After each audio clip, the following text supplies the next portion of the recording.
Hi, this is Anna Imagination with a Healing Garden. We're going to go ahead and do some breathing this morning, meditation for beginners. This is specifically healing meditation for beginners.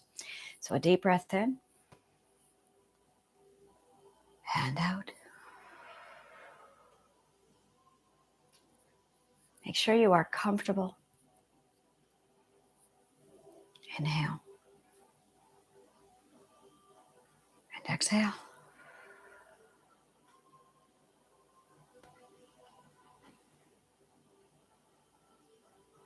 And inhale.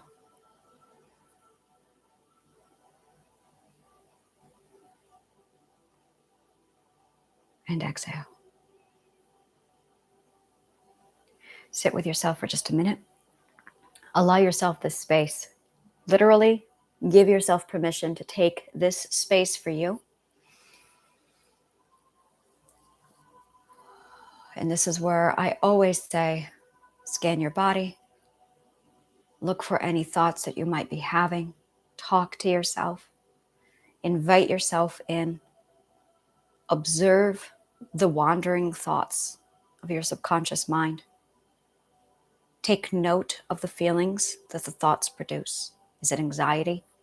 Is it stress? Is it worry? Is it discomfort? Inhale deeply. And exhale. I'm going to present an exercise this morning that I'm going to be doing a lot of, probably for the rest of my life.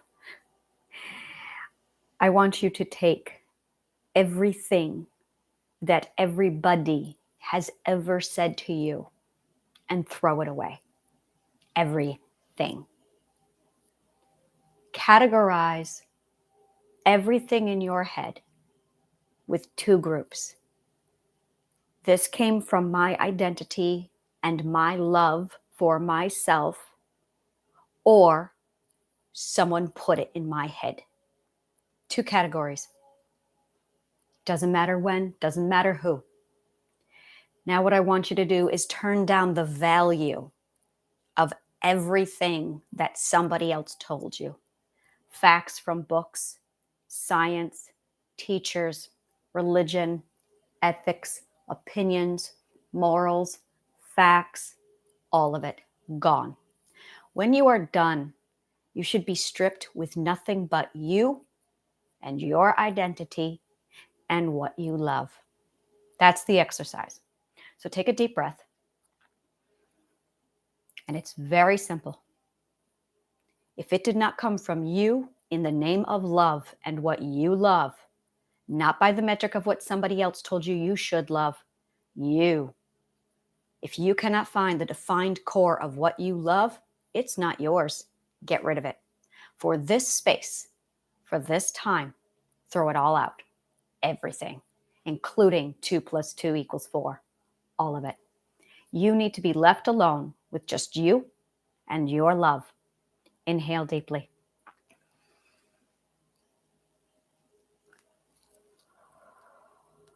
No fear, because it's just you and your love. There is no room for fear. Fear is where third people come in, third-party people. We're not doing that right now. Right now, it's you and your love.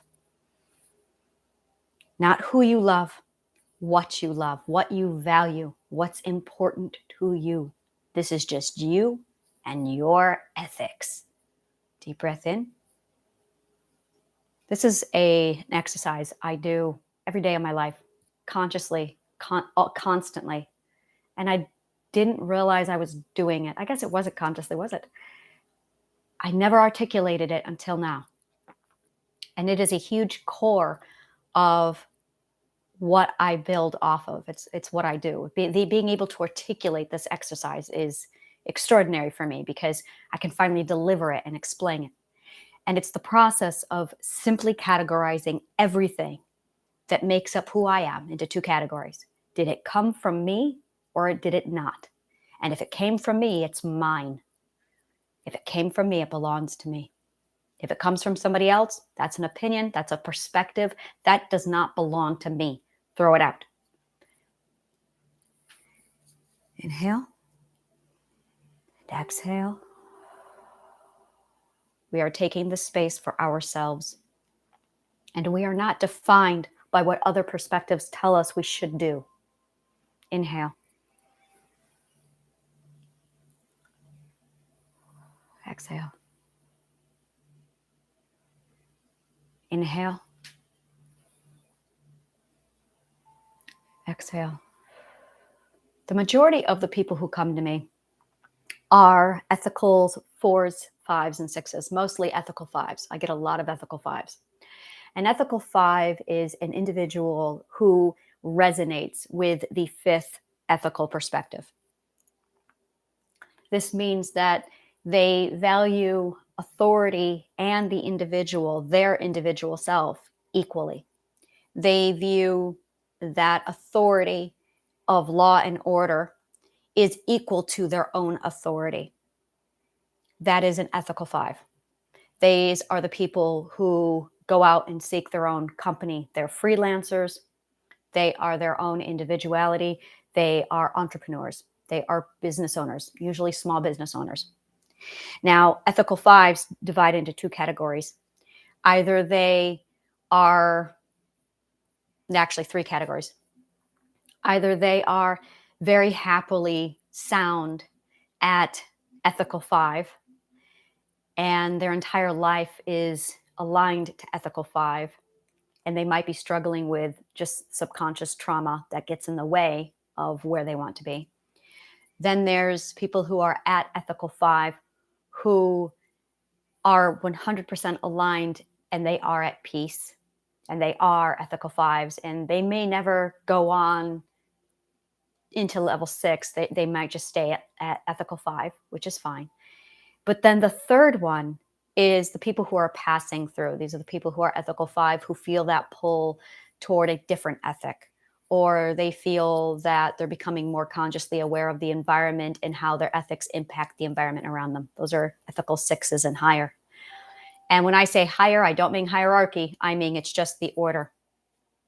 So that being said, when you get to ethical five, there is this realization that you have your own authority, that you are just as good as everybody else. That's very much the mentality. I'm not saying I'm any better, but I'll be damned if I'm not just as good. Rodgers and Hammerstein. So that being said, ethical fives really realize they are the ones who rise up and say, hey, yes, there's law and order, but that doesn't mean I have to be walked on and treated like dirt. I have the rights just like everybody else, and I am equal to law and order because I have my own core guiding factor. It is very difficult to be at any level between 1 through 5, 1 through 6, and get out from under the abuse and the perspective of another perspective. It is very difficult. And when you sit down and you start diving into your own business and your own freelance and your own company, when you really start diving into your own career and you make it your own, it is an absolute mirror on who you are. So if you haven't done the mental work, if you have not resolved your subconscious mind's conflict, and it's not your conflict, you are your identity. It is your subconscious mind's conflict. Big difference. When you get to that point where you are very much tuned into your identity, so you're building a company to reflect your identity, the more you do that, the more you start to look in the mirror and the image clears, and more you realize who you are and how much your subconscious mind is interfering with this. Now, the language for all of this didn't exist until this week because perspective psychology is brand spanking new. So the language isn't there yet. I've been creating it all week. And what's happening is you start to realize that you are your own perspective. You always will be. You always have been. You are isolated. We all are isolated in our own perspectives. And it is such an isolating, lonely feeling that we remove our differences so we can connect with other people. And what that's created instead is this competition, this anger, this fear of our differences. Because our fear means, or I'm sorry, our differences mean loneliness. And that doesn't change until you reach level 8th perspective, when your differences become celebrated. And for some people, it is one of the most extraordinarily painful things to experience, is being alone and isolated. So we remove our differences so that we can connect and become closer. But that's a misnomer, and it absolutely misses the point. What we need to do is connect with our identities, but our subconscious mind is in the way. So as you build your company, your subconscious mind interferes, and now it becomes your identity versus your subconscious mind. And your subconscious mind is 100% made up of all of your abuse. It encompasses every perspective that has been forced into you, societally speaking, physically abusive, sexually abusive, mentally abusive, verbally abusive. Your subconscious mind is just one big ball of let's collect all the other perspectives and try and shape this person into what will keep them safe. So that when you, at Perspective Ethical 5, sit down to build your job, to build your career, to build your business, your subconscious mind jumps in and says, you can't do that. That's not allowed. That's not going to be okay. You have to stop doing that. And your subconscious mind is going to completely take over. Now, if you have a disciplined subconscious mind, you'll get through it. And then it'll just be this loud noise that just keeps blaring at you in the background until you resolve it. To resolve it, you have to remove limiting beliefs. Limiting beliefs are actually fears embedded into you from other perspectives that belong to other people, your parents, your religion, your culture, your job, everybody else. So when you meditate, this is the time to tell the subconscious mind to shut the fuck up and go away. It is the time to say, this isn't my perspective, and I don't care if it's right or wrong or moral or ethical. It isn't mine. So when you meditate from now on, take all of that subconscious mind, and just, it isn't you. You are your identity, your ethics, your morals, your love. So if you can find it seated in your love and who you are, it belongs to you. That is your perspective. What is ethically valuable to you? Everything else is just noise. And when you categorize, when you build two little boxes in your mind and you say, this is mine and everything that I love, and this is everything that isn't mine, you can put the subconscious mind and all of that noise right into that box and say, no, this is my time. And you reject that other box. Not for a long time, but just for this time. So when we meditate, deep breath in and exhale. This is just you and your identity. This is your space. You are allowed your perspective. And we are going to start coaching you to find your perspective and shut all of that noise out. Inhale, deep breath.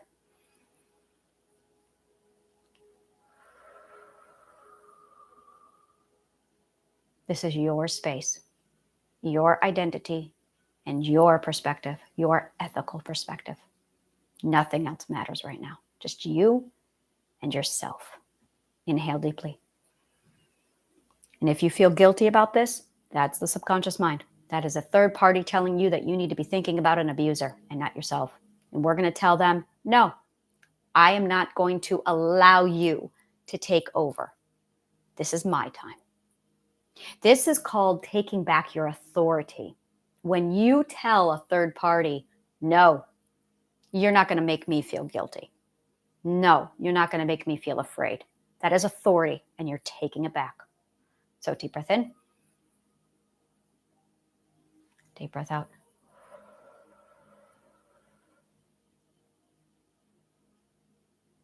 Deep breath in. breath out.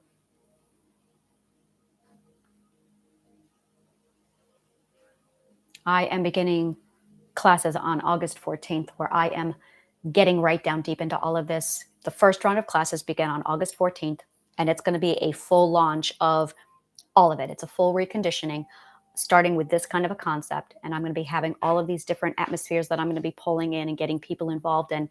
That way they can start conditioning happiness into themselves. They can start shifting with self-care. They can start nurturing the safe space for them, turning that fear system down, disciplining the subconscious mind, and giving themselves the space to focus on themselves. So deep breath in and deep breath out. This is your space. It's just you and your identity and what you love. Deep breath in.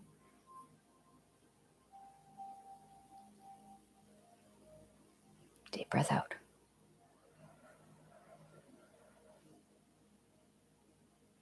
Reject everything that is not you. If you find an emotion that's fear-based, that's not you, throw it away. Put it in that box and reject it right now. Validate it. Say, yes, yep, you're afraid. I see you. It's going to be okay. Now get in the box and go away. Deep breath in. And deep breath out. I will also be teaching fear classes to show you how to actually cope with fear properly. There are 4 emotions that you require for fear: soothing, reassurance, empathy, and validation. Those are the 4 things to handle fear. Again, that is soothing and reassurance, empathy, and validation. All of those 4 things are required every time you feel fear. Deep breath in. Deep breath out. Worry is a form of fear. It's a preluder to fear. So if you feel worry, those are the 4 things you need. I will be teaching classes on how to take care of that in my emotional education. Deep breath in. Slowly release. Any other emotions creeping up in you, any kind of discomfort. Discomfort leads to pain. Discomfort is from a misalignment. It means that you have something, another perspective, somebody else's perspective inside of you, in your subconscious mind, that is conflicting with your ethical perspective. Throw it away. That's where the pain is coming from, is that cognitive dissonance from a third person's perspective being forced into your own. It's not yours. We're going to get you aligned. So let's validate it, empathize. Yes, yes, I understand. Whatever this uncomfortable feeling is, I understand. Yes, I see you, and it's going to be okay. Everything's all right. Now get in the box and go away. Deep breath in. And out. And when we put things in the box and we send it away, it's just for this time frame. We're going to pull things out of that box later, and we're going to sort through it. That's what my classes teach. Inhale.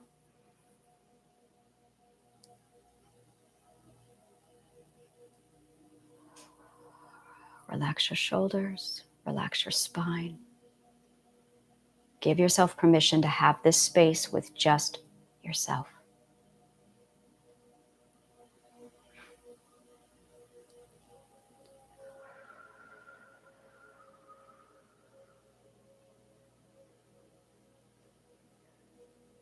If annoying thoughts come into your head, if anything comes into your mind, that's okay. Observe, acknowledge it, identify it, name it. What is it?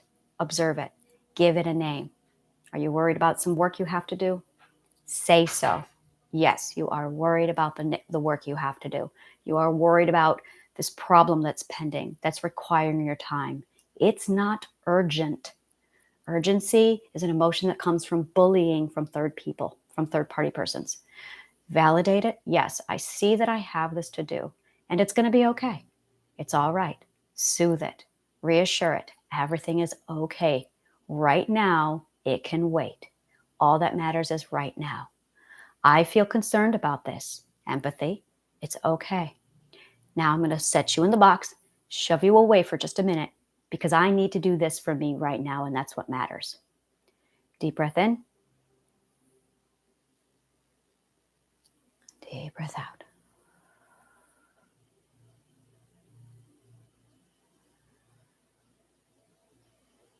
The point of meditation is to open up dialogue between you, your subconscious mind, and your identity. That is all meditation is for.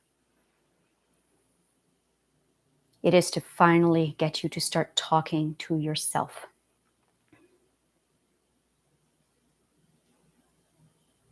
Meditation is not a tool or a fix-it for stress. Communication is what fixes stress. Inhale deeply. Communication is what fixes most emotions, which is why we need to communicate. And exhale. Okay.